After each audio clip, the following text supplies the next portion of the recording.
ਮੇਰੇ ਪਿਆਰੇ ਦੇਸ਼ਵਾਸੀਓ, ਨਮਸਕਾਰ।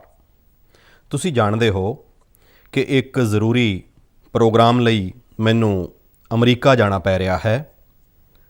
ਤਾਂ ਮੈਂ ਸੋਚਿਆ ਕਿ ਚੰਗਾ ਹੋਵੇਗਾ ਕਿ ਅਮਰੀਕਾ ਜਾਣ ਤੋਂ ਪਹਿਲਾਂ ਹੀ ਮੈਂ ਮਨ ਕੀ ਬਾਤ ਰਿਕਾਰਡ ਕਰ ਦੇਵਾਂ। ਸਤੰਬਰ ਵਿੱਚ ਜਿਸ ਦਿਨ ਮਨ ਕੀ ਬਾਤ ਹੈ, ਉਸੇ ਤਾਰੀਖ ਨੂੰ ਇੱਕ ਹੋਰ ਮਹੱਤਵਪੂਰਨ ਦਿਵਸ ਹੁੰਦਾ ਹੈ। ਉਂਝ ਤਾਂ ਆਪਾਂ ਲੋਕ ਬਹੁਤ ਸਾਰੇ ਡੇਜ਼ ਯਾਦ ਰੱਖਦੇ ਹਾਂ, ਤਰ੍ਹਾਂ ਤਰ੍ਹਾਂ ਦੇ ਡੇਜ਼ ਮਨਾਉਂਦੇ ਵੀ ਹਾਂ, ਅਤੇ ਜੇਕਰ ਆਪਣੇ ਘਰ ਵਿੱਚ ਨੌਜਵਾਨ ਧੀ ਪੁੱਤਰ ਹੋਣ, ਜੇਕਰ ਉਹਨਾਂ ਨੂੰ ਪੁੱਛੋਗੇ ਤਾਂ ਪੂਰੇ ਸਾਲ ਭਰ ਦੇ ਕਿਹੜੇ ਡੇ ਕਦੋਂ ਆਉਂਦੇ ਹਨ, ਤੁਹਾਨੂੰ ਪੂਰੀ ਸੂਚੀ ਸੁਣਾ ਦੇਣਗੇ। ਪਰ ਇੱਕ ਹੋਰ ਡੇ ਅਜਿਹਾ ਹੈ ਜੋ ਆਪਾਂ ਸਭ ਨੂੰ ਯਾਦ ਰੱਖਣਾ ਚਾਹੀਦਾ ਹੈ, ਅਤੇ ਇਹ ਡੇ ਅਜਿਹਾ ਹੈ ਜੋ ਭਾਰਤ ਦੀਆਂ ਪਰੰਪਰਾਵਾਂ ਨਾਲ ਬਹੁਤ ਅਨੁਕੂਲ ਹੈ। ਸਦੀਆਂ ਤੋਂ ਜਿਨ੍ਹਾਂ ਪਰੰਪਰਾਵਾਂ ਨਾਲ ਆਪਾਂ ਜੁੜੇ ਹੋਏ ਹਾਂ, ਉਹਨਾਂ ਨਾਲ ਜੋੜਨ ਵਾਲਾ ਹੈ। ਇਹ ਹੈ ਵਰਲਡ ਰਿਵਰ ਡੇ, ਭਾਵ ਵਿਸ਼ਵ ਨਦੀ ਦਿਵਸ। ਆਪਣੇ ਇੱਥੇ ਕਿਹਾ ਗਿਆ ਹੈ, ਪਿਬੰਤੀ ਨਦਯ ਸਵੈਮੇਵ ਨਾਂਭః, ਅਰਥਾਤ ਨਦੀਆਂ ਆਪਣਾ ਜਲ ਖੁਦ ਨਹੀਂ ਪੀਂਦੀਆਂ, ਸਗੋਂ ਪਰਉਪਕਾਰ ਲਈ ਦਿੰਦੀਆਂ ਹਨ। ਸਾਡੇ ਲਈ ਨਦੀਆਂ ਇੱਕ ਭੌਤਿਕ ਵਸਤੂ ਨਹੀਂ ਹਨ। ਸਾਡੇ ਲਈ ਨਦੀ ਇੱਕ ਜੀਵੰਤ ਇਕਾਈ ਹੈ, ਅਤੇ ਤਦੇ ਤਾਂ ਅਸੀਂ ਨਦੀਆਂ ਨੂੰ ਮਾਂ ਕਹਿੰਦੇ ਹਾਂ। ਸਾਡੇ ਕਿੰਨੇ ਹੀ ਪਰਵ ਹੋਣ, ਤਿਉਹਾਰ ਹੋਣ, ਉਤਸਵ ਹੋਣ, ਉਮੰਗਾਂ ਹੋਣ, ਇਹ ਸਾਰੇ ਸਾਡੀਆਂ ਇਹਨਾਂ ਮਾਤਾਵਾਂ ਦੀ ਗੋਦ ਵਿੱਚ ਹੀ ਤਾਂ ਹੁੰਦੇ ਨੇ। ਆਪ ਸਭ ਜਾਣਦੇ ਹੀ ਹੋ, ਮਾਘ ਦਾ ਮਹੀਨਾ ਆਉਂਦਾ ਹੈ ਤਾਂ ਸਾਡੇ ਦੇਸ਼ ਵਿੱਚ ਬਹੁਤ ਲੋਕ ਪੂਰੇ ਇੱਕ ਮਹੀਨੇ ਮਾਂ ਗੰਗਾ ਜਾਂ ਕਿਸੇ ਹੋਰ ਨਦੀ ਦੇ ਕੰਢੇ ਕਲਪਵਾਸ ਕਰਦੇ ਹਨ। ਹੁਣ ਤਾਂ ਇਹ ਪਰੰਪਰਾ ਨਹੀਂ ਰਹੀ, ਪਰ ਪਹਿਲਾਂ ਦੇ ਜ਼ਮਾਨੇ ਵਿੱਚ ਤਾਂ ਪਰੰਪਰਾ ਸੀ ਕਿ ਘਰ ਵਿੱਚ ਇਸ਼ਨਾਨ ਕਰਦੇ ਹੋਈਏ ਤਾਂ ਵੀ ਨਦੀਆਂ ਦਾ ਸਿਮਰਨ ਕਰਨ ਦੀ ਪਰੰਪਰਾ ਅੱਜ ਭਾਵੇਂ ਲੁਪਤ ਹੋ ਗਈ ਹੋਵੇ ਜਾਂ ਕਿਤੇ ਬਹੁਤ ਘੱਟ ਹੀ ਬਚੀ ਹੋਵੇ, ਪਰ ਇੱਕ ਬਹੁਤ ਵੱਡੀ ਪਰੰਪਰਾ ਸੀ ਜੋ ਸਵੇਰੇ ਇਸ਼ਨਾਨ ਕਰਦੇ ਸਮੇਂ ਹੀ ਵਿਸ਼ਾਲ ਭਾਰਤ ਦੀ ਇੱਕ ਯਾਤਰਾ ਕਰਾ ਦਿੰਦੀ ਸੀ, ਮਾਨਸਿਕ ਯਾਤਰਾ। ਦੇਸ਼ ਦੇ ਕੋਨੇ-ਕੋਨੇ ਤੋਂ ਜੁੜਨ ਦੀ ਪ੍ਰੇਰਣਾ ਬਣ ਜਾਂਦੀ ਸੀ। ਅਤੇ ਉਹ ਕੀ ਸੀ? ਭਾਰਤ ਵਿੱਚ ਇਸ਼ਨਾਨ ਕਰਦੇ ਸਮੇਂ ਇੱਕ ਸ਼ਲੋਕ ਬੋਲਣ ਦੀ ਪਰੰਪਰਾ ਰਹੀ ਹੈ, ਗੰਗੇ ਚ ਯਮੁਨੇ ਚੈਵ ਗੋਦਾਵਰੀ ਸਰਸਵਤੀ ਨਰਮਦੇ ਸਿੰਧੂ ਕਾਵੇਰੀ ਜਲੇ ਅਸਮਿਨ ਸਨਿਧਿ ਕੁਰੂ। ਪਹਿਲਾਂ ਸਾਡੇ ਘਰਾਂ ਵਿੱਚ ਪਰਿਵਾਰ ਦੇ ਵੱਡੇ ਇਹ ਸ਼ਲੋਕ ਬੱਚਿਆਂ ਨੂੰ ਯਾਦ ਕਰਵਾਉਂਦੇ ਸਨ, ਅਤੇ ਇਸ ਨਾਲ ਸਾਡੇ ਦੇਸ਼ ਵਿੱਚ ਨਦੀਆਂ ਨੂੰ ਲੈ ਕੇ ਸ਼ਰਧਾ ਵੀ ਪੈਦਾ ਹੁੰਦੀ ਸੀ। ਵਿਸ਼ਾਲ ਭਾਰਤ ਦਾ ਇੱਕ ਨਕਸ਼ਾ ਮਨ ਵਿੱਚ ਅੰਕਿਤ ਹੋ ਜਾਂਦਾ ਸੀ। ਨਦੀਆਂ ਦੇ ਪ੍ਰਤੀ ਲਗਾਓ ਬਣਦਾ ਸੀ। ਜਿਸ ਨਦੀ ਨੂੰ ਮਾਂ ਦੇ ਰੂਪ ਵਿੱਚ ਅਸੀਂ ਜਾਣਦੇ ਹਾਂ, ਵੇਖਦੇ ਹਾਂ, ਜਿਉਂਦੇ ਹਾਂ, ਉਸ ਨਦੀ ਦੇ ਪ੍ਰਤੀ ਇੱਕ ਸ਼ਰਧਾ ਦਾ ਭਾਵ ਪੈਦਾ ਹੁੰਦਾ ਸੀ, ਇੱਕ ਸੰਸਕਾਰ ਪ੍ਰਕਿਰਿਆ ਸੀ। ਸਾਥੀਓ, ਜਦੋਂ ਅਸੀਂ ਸਾਡੇ ਦੇਸ਼ ਵਿੱਚ ਨਦੀਆਂ ਦੀ ਮਹਿਮਾ ਉੱਤੇ ਗੱਲ ਕਰ ਰਹੇ ਹਾਂ ਤਾਂ ਸੁਭਾਵਿਕ ਤੌਰ 'ਤੇ ਹਰ ਕੋਈ ਇੱਕ ਪ੍ਰਸ਼ਨ ਚੁੱਕੇਗਾ, ਅਤੇ ਪ੍ਰਸ਼ਨ ਚੁੱਕਣ ਦਾ ਹੱਕ ਵੀ ਹੈ, ਅਤੇ ਇਸ ਦਾ ਜਵਾਬ ਦੇਣਾ ਇਹ ਸਾਡੀ ਜ਼ਿੰਮੇਵਾਰੀ ਵੀ ਹੈ। ਕੋਈ ਵੀ ਸਵਾਲ ਪੁੱਛੇਗਾ ਕਿ ਭਾਈ ਤੁਸੀਂ ਨਦੀ ਦੇ ਇੰਨੇ ਗੀਤ ਗਾ ਰਹੇ ਹੋ, ਨਦੀ ਨੂੰ ਮਾਂ ਕਹਿ ਰਹੇ ਹੋ, ਤਾਂ ਇਹ ਨਦੀ ਪ੍ਰਦੂਸ਼ਿਤ ਕਿਉਂ ਹੋ ਜਾਂਦੀ ਹੈ? ਸਾਡੇ ਸ਼ਾਸਤਰਾਂ ਵਿੱਚ ਤਾਂ ਨਦੀਆਂ ਵਿੱਚ ਜ਼ਰਾ ਜਿੰਨਾ ਪ੍ਰਦੂਸ਼ਣ ਕਰਨ ਨੂੰ ਵੀ ਗਲਤ ਦੱਸਿਆ ਗਿਆ ਹੈ, ਅਤੇ ਸਾਡੀਆਂ ਪਰੰਪਰਾਵਾਂ ਵੀ ਅਜਿਹੀਆਂ ਰਹੀਆਂ ਹਨ। ਤੁਸੀਂ ਤਾਂ ਜਾਣਦੇ ਹੋ, ਸਾਡੇ ਹਿੰਦੁਸਤਾਨ ਦਾ ਜੋ ਪੱਛਮੀ ਹਿੱਸਾ ਹੈ, ਖਾਸ ਕਰਕੇ ਗੁਜਰਾਤ ਅਤੇ ਰਾਜਸਥਾਨ, ਉੱਥੇ ਪਾਣੀ ਦੀ ਬਹੁਤ ਘਾਟ ਹੈ। ਕਈ ਵਾਰ ਸੋਕਾ ਪੈਂਦਾ ਹੈ। ਹੁਣ ਇਸੇ ਲਈ ਉੱਥੋਂ ਦੇ ਸਮਾਜਿਕ ਜੀਵਨ ਵਿੱਚ ਇੱਕ ਨਵੀਂ ਪਰੰਪਰਾ ਡਿਵੈਲਪ ਹੋਈ ਹੈ। ਜਿਵੇਂ ਗੁਜਰਾਤ ਵਿੱਚ ਮੀਂਹਾਂ ਦੀ ਸ਼ੁਰੂਆਤ ਹੁੰਦੀ ਹੈ ਤਾਂ ਗੁਜਰਾਤ ਵਿੱਚ ਜਲ ਜੀਲਨੀ ਇਕਾਦਸ਼ੀ ਮਨਾਉਂਦੇ ਹਨ, ਭਾਵ ਕਿ ਅਜੋਕੇ ਯੁੱਗ ਵਿੱਚ ਜਿਸ ਨੂੰ ਅਸੀਂ ਕਹਿੰਦੇ ਹਾਂ ਕੈਚ ਦਾ ਰੇਨ। ਉਹ ਉਹੀ ਗੱਲ ਹੈ ਕਿ ਪਾਣੀ ਦੀ ਇੱਕ ਇੱਕ ਬੂੰਦ ਨੂੰ ਆਪਣੇ ਵਿੱਚ ਸਮੇਟਣਾ, ਜਲ ਜੀਲਨੀ। ਉਸੇ ਤਰ੍ਹਾਂ ਨਾਲ ਮੀਂਹਾਂ ਦੇ ਬਾਅਦ ਬਿਹਾਰ ਅਤੇ ਪੂਰਬ ਦੇ ਹਿੱਸਿਆਂ ਵਿੱਚ ਛਠ ਦਾ ਮਹਾਪਰਵ ਮਨਾਇਆ ਜਾਂਦਾ ਹੈ। ਮੈਨੂੰ ਉਮੀਦ ਹੈ ਕਿ ਛਠ ਪੂਜਾ ਨੂੰ ਵੇਖਦੇ ਹੋਏ ਨਦੀਆਂ ਦੇ ਕੰਢੇ, ਘਾਟਾਂ ਦੀ ਸਫਾਈ ਅਤੇ ਮੁਰੰਮਤ ਦੀ ਤਿਆਰੀ ਸ਼ੁਰੂ ਕਰ ਦਿੱਤੀ ਗਈ ਹੋਵੇਗੀ। ਅਸੀਂ ਨਦੀਆਂ ਦੀ ਸਫਾਈ ਅਤੇ ਉਹਨਾਂ ਨੂੰ ਪ੍ਰਦੂਸ਼ਣ ਤੋਂ ਮੁਕਤ ਕਰਨ ਦਾ ਕੰਮ ਸਭ ਦੇ ਯਤਨਾਂ ਅਤੇ ਸਭ ਦੇ ਸਹਿਯੋਗ ਨਾਲ ਹੀ ਕਰ ਸਕਦੇ ਹਾਂ। ਨਮਾਮੀ ਗੰਗੇ ਮਿਸ਼ਨ ਵੀ ਅੱਜ ਅੱਗੇ ਵਧ ਰਿਹਾ ਹੈ, ਤਾਂ ਇਸ ਵਿੱਚ ਸਾਰੇ ਲੋਕਾਂ ਦੇ ਯਤਨ ਇੱਕ ਤਰ੍ਹਾਂ ਨਾਲ ਜਨ ਜਾਗਰਤੀ, ਜਨ ਅੰਦੋਲਨ, ਉਸ ਦੀ ਬਹੁਤ ਵੱਡੀ ਭੂਮਿਕਾ ਹੈ। ਸਾਥੀਓ, ਜਦੋਂ ਨਦੀ ਦੀ ਗੱਲ ਹੋ ਰਹੀ ਹੈ, ਮਾਂ ਗੰਗਾ ਦੀ ਗੱਲ ਹੋ ਰਹੀ ਹੈ, ਤਾਂ ਇੱਕ ਹੋਰ ਗੱਲ ਦੇ ਵੱਲ ਵੀ ਤੁਹਾਡਾ ਧਿਆਨ ਖਿੱਚਣ ਦਾ ਮਨ ਕਰਦਾ ਹੈ। ਗੱਲ ਜਦੋਂ ਨਮਾਮੀ ਗੰਗੇ ਦੀ ਹੋ ਰਹੀ ਹੈ, ਤਾਂ ਜ਼ਰੂਰ ਇੱਕ ਗੱਲ ਉੱਤੇ ਤੁਹਾਡਾ ਧਿਆਨ ਗਿਆ ਹੋਵੇਗਾ ਅਤੇ ਸਾਡੇ ਨੌਜਵਾਨਾਂ ਦਾ ਤਾਂ ਪੱਕਾ ਗਿਆ ਹੋਵੇਗਾ। ਅੱਜ ਕੱਲ੍ਹ ਇੱਕ ਵਿਸ਼ੇਸ਼ ਈ-ਆਕਸ਼ਨ, ਈ-ਨਿਲਾਮੀ ਚੱਲ ਰਹੀ ਹੈ। ਇਹ ਇਲੈਕਟ੍ਰੋਨਿਕ ਨਿਲਾਮੀ ਉਹਨਾਂ ਤੋਹਫਿਆਂ ਦੀ ਹੋ ਰਹੀ ਹੈ ਜੋ ਮੈਨੂੰ ਸਮੇਂ-ਸਮੇਂ 'ਤੇ ਲੋਕਾਂ ਨੇ ਦਿੱਤੇ ਹਨ। ਇਸ ਨਿਲਾਮੀ ਨਾਲ ਜੋ ਪੈਸਾ ਆਵੇਗਾ ਉਹ ਨਮਾਮੀ ਗੰਗੇ ਅਭਿਆਨ ਲਈ ਹੀ ਸਮਰਪਿਤ ਕੀਤਾ ਜਾਂਦਾ ਹੈ। ਤੁਸੀਂ ਜਿਸ ਆਪਣੇਪਨ ਦੀ ਭਾਵਨਾ ਦੇ ਨਾਲ ਮੈਨੂੰ ਤੋਹਫੇ ਦਿੰਦੇ ਹੋ, ਉਸੇ ਭਾਵਨਾ ਨੂੰ ਇਹ ਅਭਿਆਨ ਹੋਰ ਮਜ਼ਬੂਤ ਕਰਦਾ ਹੈ। ਸਾਥੀਓ, ਦੇਸ਼ ਭਰ ਵਿੱਚ ਨਦੀਆਂ ਨੂੰ ਮੁੜ ਸੁਰਜੀਤ ਕਰਨ ਦੇ ਲਈ, ਪਾਣੀ ਦੀ ਸਫਾਈ ਲਈ ਸਰਕਾਰ ਅਤੇ ਸਮਾਜ ਸੇਵੀ ਸੰਗਠਨ ਲਗਾਤਾਰ ਕੁਝ ਨਾ ਕੁਝ ਕਰਦੇ ਰਹਿੰਦੇ ਹਨ। ਅੱਜ ਤੋਂ ਨਹੀਂ, ਦਹਾਕਿਆਂ ਤੋਂ ਇਹ ਚੱਲਦਾ ਰਹਿੰਦਾ ਹੈ। ਕੁਝ ਲੋਕ ਤਾਂ ਅਜਿਹੇ ਕੰਮਾਂ ਲਈ ਆਪਣੇ ਆਪ ਨੂੰ ਸਮਰਪਿਤ ਕਰ ਚੁੱਕੇ ਹੁੰਦੇ ਹਨ ਅਤੇ ਇਹੀ ਪਰੰਪਰਾ, ਇਹੀ ਕੋਸ਼ਿਸ਼, ਇਹੀ ਸ਼ਰਧਾ ਸਾਡੀਆਂ ਨਦੀਆਂ ਨੂੰ ਬਚਾਈ ਰੱਖਦੀ ਹੈ। ਅਤੇ ਹਿੰਦੁਸਤਾਨ ਦੇ ਕਿਸੇ ਵੀ ਕੋਨੇ ਤੋਂ ਜਦੋਂ ਅਜਿਹੀਆਂ ਖਬਰਾਂ ਮੇਰੇ ਕੰਨਾਂ ਵਿੱਚ ਪੈਂਦੀਆਂ ਨੇ, ਤਾਂ ਅਜਿਹੇ ਕੰਮ ਕਰਨ ਵਾਲਿਆਂ ਦੇ ਪ੍ਰਤੀ ਇੱਕ ਬਹੁਤ ਆਦਰ ਦਾ ਭਾਵ ਮੇਰੇ ਮਨ ਵਿੱਚ ਜਾਗਦਾ ਹੈ ਅਤੇ ਮੇਰਾ ਵੀ ਮਨ ਕਰਦਾ ਹੈ ਕਿ ਉਹ ਗੱਲਾਂ ਤੁਹਾਨੂੰ ਦੱਸਾਂ। ਤੁਸੀਂ ਵੇਖੋ, ਤਮਿਲਨਾਡੂ ਦੇ ਵੈਲੋਰ ਅਤੇ ਤਿਰੂਵੰਨਾਮਲਾਈ ਜ਼ਿਲ੍ਹੇ ਦਾ ਇੱਕ ਉਦਾਹਰਣ ਦੇਣਾ ਚਾਹੁੰਦਾ ਹਾਂ। ਇੱਥੇ ਇੱਕ ਨਦੀ ਵਗਦੀ ਹੈ, ਨਾਗਾ ਨਦੀ। ਹੁਣ ਇਹ ਨਾਗਾ ਨਦੀ ਕਈ ਵਰ੍ਹੇ ਪਹਿਲਾਂ ਸੁੱਕ ਗਈ ਸੀ। ਇਸ ਵਜ੍ਹਾ ਕਰਕੇ ਉੱਥੋਂ ਦਾ ਪਾਣੀ ਦਾ ਪੱਧਰ ਵੀ ਬਹੁਤ ਹੇਠਾਂ ਚਲਿਆ ਗਿਆ ਸੀ। ਪਰ ਉੱਥੋਂ ਦੀਆਂ ਔਰਤਾਂ ਨੇ ਬੀੜਾ ਚੁੱਕਿਆ ਕਿ ਉਹ ਆਪਣੀ ਨਦੀ ਨੂੰ ਮੁੜ ਸੁਰਜੀਤ ਕਰਨਗੀਆਂ। ਫਿਰ ਕੀ ਸੀ, ਉਹਨਾਂ ਨੇ ਲੋਕਾਂ ਨੂੰ ਜੋੜਿਆ, ਜਨ ਭਾਗੀਦਾਰੀ ਨਾਲ ਨਹਿਰਾਂ ਪੁੱਟੀਆਂ, ਚੈੱਕ ਡੈਮ ਬਣਾਏ, ਰੀਚਾਰਜ ਖੂਹ ਬਣਾਏ।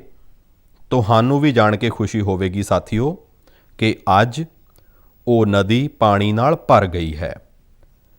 ਅਤੇ ਜਦੋਂ ਨਦੀ ਪਾਣੀ ਨਾਲ ਭਰ ਜਾਂਦੀ ਹੈ ਨਾ, ਤਾਂ ਮਨ ਨੂੰ ਇੰਨੀ ਸ਼ਾਂਤੀ ਮਿਲਦੀ ਹੈ। ਮੈਂ ਪ੍ਰਤੱਖ ਰੂਪ ਵਿੱਚ ਇਸ ਦਾ ਅਨੁਭਵ ਕੀਤਾ ਹੈ।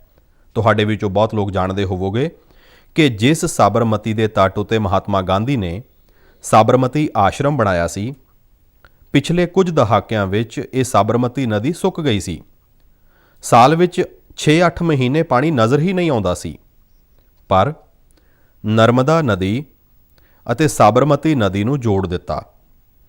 ਤਾਂ ਜੇਕਰ ਅੱਜ ਤੁਸੀਂ ਅਹਿਮਦਾਬਾਦ ਜਾਓਗੇ, ਤਾਂ ਸਾਬਰਮਤੀ ਨਦੀ ਦਾ ਪਾਣੀ ਅਜਿਹਾ ਮਨ ਨੂੰ ਆਨੰਦਿਤ ਕਰਦਾ ਹੈ। ਇਸੇ ਤਰ੍ਹਾਂ ਦੇ ਬਹੁਤ ਸਾਰੇ ਕੰਮ ਜਿਵੇਂ ਤਮਿਲਨਾਡੂ ਦੀਆਂ ਸਾਡੀਆਂ ਇਹ ਭੈਣਾਂ ਕਰ ਰਹੀਆਂ ਨੇ, ਦੇਸ਼ ਦੇ ਵੱਖ-ਵੱਖ ਕੋਨਿਆਂ ਵਿੱਚ ਚੱਲ ਰਹੇ ਹਨ।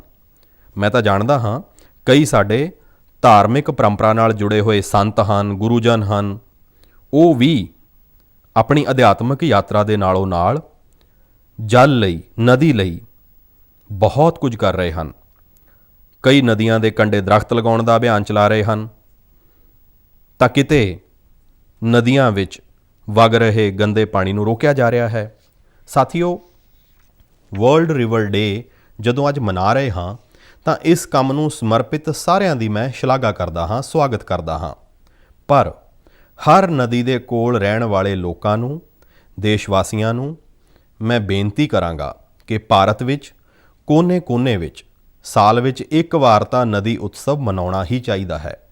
ਮੇਰੇ ਪਿਆਰੇ ਦੇਸ਼ ਵਾਸੀਓ, ਕਦੇ ਵੀ ਛੋਟੀ ਗੱਲ ਨੂੰ, ਛੋਟੀ ਚੀਜ਼ ਨੂੰ ਛੋਟੀ ਮੰਨਣ ਦੀ ਗਲਤੀ ਨਹੀਂ ਕਰਨੀ ਚਾਹੀਦੀ।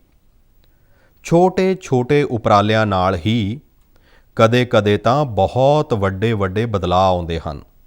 ਅਤੇ ਜੇਕਰ ਮਹਾਤਮਾ ਗਾਂਧੀ ਜੀ ਦੇ ਜੀਵਨ ਵੱਲ ਅਸੀਂ ਵੇਖਾਂਗੇ ਤਾਂ ਅਸੀਂ ਹਰ ਪਲ ਮਹਿਸੂਸ ਕਰਾਂਗੇ ਕਿ ਛੋਟੀਆਂ-ਛੋਟੀਆਂ ਗੱਲਾਂ ਦੀ ਉਹਨਾਂ ਦੇ ਜੀਵਨ ਵਿੱਚ ਕਿੰਨੀ ਵੱਡੀ ਅਹਿਮੀਅਤ ਸੀ ਅਤੇ ਛੋਟੀਆਂ-ਛੋਟੀਆਂ ਗੱਲਾਂ ਨੂੰ ਲੈ ਕੇ ਵੱਡੇ-ਵੱਡੇ ਸੰਕਲਪਾਂ ਨੂੰ ਕਿਵੇਂ ਉਹਨਾਂ ਨੇ ਸਾਕਾਰ ਕੀਤਾ ਸੀ। ਸਾਡੇ ਅਜੋਕੇ ਨੌਜਵਾਨਾਂ ਨੂੰ ਇਹ ਜ਼ਰੂਰ ਜਾਣਨਾ ਚਾਹੀਦਾ ਹੈ ਕਿ ਸਾਫ਼ ਸਫਾਈ ਦੇ ਅਭਿਆਨ ਨੇ ਕਿਵੇਂ ਆਜ਼ਾਦੀ ਦੇ ਅੰਦੋਲਨ ਨੂੰ ਇੱਕ ਨਿਰੰਤਰ ਊਰਜਾ ਦਿੱਤੀ ਸੀ। ਇਹ ਮਹਾਤਮਾ ਗਾਂਧੀ ਹੀ ਤਾਂ ਸਨ ਜਿਨ੍ਹਾਂ ਨੇ ਸਵੱਛਤਾ ਨੂੰ ਜਨ ਅੰਦੋਲਨ ਬਣਾਉਣ ਦਾ ਕੰਮ ਕੀਤਾ ਸੀ। ਮਹਾਤਮਾ ਗਾਂਧੀ ਨੇ ਸਵੱਛਤਾ ਨੂੰ ਸੁਤੰਤਰਤਾ ਦੇ ਸੁਪਨੇ ਦੇ ਨਾਲ ਜੋੜ ਦਿੱਤਾ ਸੀ। ਅੱਜ ਇੰਨੇ ਦਹਾਕਿਆਂ ਬਾਅਦ ਸਵੱਛਤਾ ਅੰਦੋਲਨ ਨੇ ਇੱਕ ਵਾਰ ਫਿਰ ਦੇਸ਼ ਨੂੰ ਨਵੇਂ ਭਾਰਤ ਦੇ ਸੁਪਨੇ ਦੇ ਨਾਲ ਜੋੜਨ ਦਾ ਕੰਮ ਕੀਤਾ ਹੈ ਅਤੇ ਇਹ ਸਾਡੀਆਂ ਆਦਤਾਂ ਨੂੰ ਬਦਲਣ ਦਾ ਵੀ ਅਭਿਆਨ ਬਣ ਰਿਹਾ ਹੈ। ਅਤੇ ਅਸੀਂ ਇਹ ਨਾ ਭੁੱਲੀਏ ਕਿ ਸਵੱਛਤਾ ਇਹ ਸਿਰਫ ਇੱਕ ਪ੍ਰੋਗਰਾਮ ਹੈ। ਸਵੱਛਤਾ ਇਹ ਪੀੜ੍ਹੀ ਦਰ ਪੀੜ੍ਹੀ ਸੰਸਕਾਰ ਲਾਗ ਦੀ ਇੱਕ ਜ਼ਿੰਮੇਵਾਰੀ ਹੈ ਅਤੇ ਪੀੜ੍ਹੀ ਦਰ ਪੀੜ੍ਹੀ ਜਦ ਸਵੱਛਤਾ ਦਾ ਅਭਿਆਨ ਚੱਲਦਾ ਹੈ ਤਦ ਸੰਪੂਰਨ ਸਮਾਜਿਕ ਜੀਵਨ ਵਿੱਚ ਸਵੱਛਤਾ ਦਾ ਸੁਭਾਅ ਬਣਦਾ ਹੈ। ਅਤੇ ਇਸੇ ਲਈ ਇਹ ਸਾਲ 2 ਸਾਲ ਇੱਕ ਸਰਕਾਰ ਦੂਜੀ ਸਰਕਾਰ ਅਜਿਹਾ ਵਿਸ਼ਾ ਨਹੀਂ ਹੈ। ਪੀੜ੍ਹੀ ਦਰ ਪੀੜ੍ਹੀ ਸਾਨੂੰ ਸਵੱਛਤਾ ਦੇ ਸੰਬੰਧ ਵਿੱਚ ਜਾਗਰੂਕਤਾ ਨਾਲ ਨਿਰੰਤਰ ਬਿਨਾਂ ਥੱਕੇ ਬਿਨਾਂ ਰੁਕੇ ਬਹੁਤ ਸ਼ਰਧਾ ਦੇ ਨਾਲ ਜੁੜੇ ਰਹਿਣਾ ਹੈ ਅਤੇ ਸਵੱਛਤਾ ਦੇ ਅਭਿਆਨ ਨੂੰ ਜਾਰੀ ਰੱਖਣਾ ਹੈ। ਅਤੇ ਮੈਂ ਤਾਂ ਪਹਿਲਾਂ ਵੀ ਕਿਹਾ ਸੀ ਕਿ ਸਵੱਛਤਾ ਇਹ ਪੂਜਨੀਕ ਬਾਪੂ ਨੂੰ ਇਸ ਦੇਸ਼ ਦੀ ਬਹੁਤ ਵੱਡੀ ਸ਼ਰਧਾਂਜਲੀ ਹੈ ਅਤੇ ਇਹ ਸ਼ਰਧਾਂਜਲੀ ਆਪਾਂ ਹਰ ਵਾਰ ਦਿੰਦੇ ਰਹਿਣਾ ਹੈ, ਲਗਾਤਾਰ ਦਿੰਦੇ ਰਹਿਣਾ ਹੈ। ਸਾਥੀਓ, ਲੋਕ ਜਾਣਦੇ ਹਨ ਕਿ ਸਵੱਛਤਾ ਦੇ ਸੰਬੰਧ ਵਿੱਚ ਬੋਲਣ ਦਾ ਮੈਂ ਕਦੇ ਵੀ ਮੌਕਾ ਛੱਡਦਾ ਹੀ ਨਹੀਂ ਹਾਂ ਅਤੇ ਸ਼ਾਇਦ ਇਸੇ ਲਈ ਸਾਡੇ ਮਨ ਕੀ ਬਾਤ ਦੇ ਇੱਕ ਸਰੋਤਾ ਸ਼੍ਰੀਮਾਨ ਰਮੇਸ਼ ਪਟੇਲ ਜੀ ਨੇ ਲਿਖਿਆ ਹੈ, ਸਾਨੂੰ ਬਾਪੂ ਤੋਂ ਸਿੱਖਦੇ ਹੋਏ ਇਸ ਆਜ਼ਾਦੀ ਦੇ ਅੰਮ੍ਰਿਤ ਮਹੋਤਸਵ ਵਿੱਚ ਆਰਥਿਕ ਸਵੱਛਤਾ ਦਾ ਵੀ ਸੰਕਲਪ ਲੈਣਾ ਚਾਹੀਦਾ ਹੈ। ਜਿਸ ਤਰ੍ਹਾਂ ਪਖਾਨਿਆਂ ਦੀ ਉਸਾਰੀ ਨੇ ਗਰੀਬਾਂ ਦੀ ਗਰਿਮਾ ਵਧਾਈ, ਉਵੇਂ ਹੀ ਆਰਥਿਕ ਸਵੱਛਤਾ ਗਰੀਬਾਂ ਨੂੰ ਅਧਿਕਾਰ ਸੁਨਿਸ਼ਚਿਤ ਕਰਦੀ ਹੈ, ਉਹਨਾਂ ਦਾ ਜੀਵਨ ਸੁਖਾਲਾ ਬਣਾਉਂਦੀ ਹੈ। ਹੁਣ ਤੁਸੀਂ ਜਾਣਦੇ ਹੋ, ਜਨ ਧਨ ਖਾਤਿਆਂ ਨੂੰ ਲੈ ਕੇ ਦੇਸ਼ ਨੇ ਜੋ ਅਭਿਆਨ ਸ਼ੁਰੂ ਕੀਤਾ, ਇਸ ਦੀ ਵਜ੍ਹਾ ਨਾਲ ਅੱਜ ਗਰੀਬਾਂ ਨੂੰ ਉਹਨਾਂ ਦੇ ਹੱਕ ਦਾ ਪੈਸਾ ਸਿੱਧਾ ਉਹਨਾਂ ਦੇ ਖਾਤਿਆਂ ਵਿੱਚ ਜਾ ਰਿਹਾ ਹੈ, ਜਿਸ ਦੇ ਕਾਰਨ ਭ੍ਰਿਸ਼ਟਾਚਾਰ ਵਰਗੀਆਂ ਰੁਕਾਵਟਾਂ ਵਿੱਚ ਬਹੁਤ ਵੱਡੀ ਮਾਤਰਾ ਵਿੱਚ ਕਮੀ ਆਈ ਹੈ।